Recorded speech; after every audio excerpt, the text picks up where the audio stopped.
Oh. Hi guys, dayon. Hi guys, welcome to my guys. Hi guys, welcome to my vlog. Hi vlog. Hi vlog, welcome to my life. guys. Ayo light. Dito, naghalo na kami para sa puting namin. Ito yung lalim ng puting namin.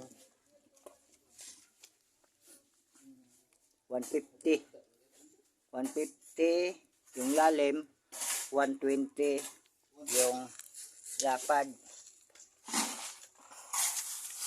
Tapos ito yung bakal namin, yung pagposte. Tapos yan ang ano namin, engineer, yan ang architect namin.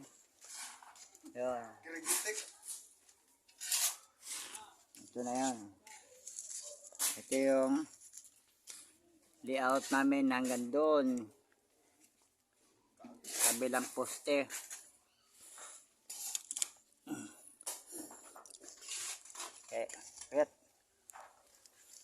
Kaya lang namin inuna yung ano, kasi nga yung panambak dito nahirapan maglakad. Kaya saka namin kukunin yung dulo, saka dulo dahil magkakaroon ng terrace, garage, tapos kwarto, tapos iba na sa second floor. Ayan.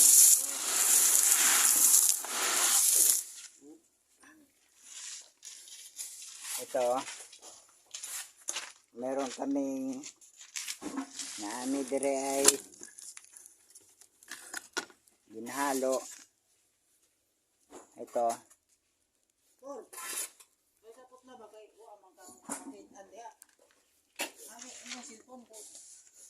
tapos ito yung chemical na binuhos namin doon. Ito yung halo namin para sa football ay. tubig na antay ano siya. Yan, binasa na namin yan eh. Binasa na namin. Kaya pinapakita ko lang sa inyo. Importante ito sa lahat ng bagong layout. Kasi nga, magkakaroon siya ng anay. Magkakaroon siya ng mga, ano, ito, antay. Andito yun eh. Kaya ito yung ginagamit namin. Ang presyo nito medyo may kamahalan. Kaya depende rin sa ano. Ayan, binabasa na namin yan. Para sa, kasi ito, bagong layout. Kasi ito eh. Bagong layout yan, binabasa namin. Ito. Yan. Makikita mo. Kasi nga, mga bahay kasi ito eh. Kaya nilagyan lang namin ng ano, ganitong sistema. Dahil para iwas anay. Lahat yan. Lahat ng mga puting taibin dito.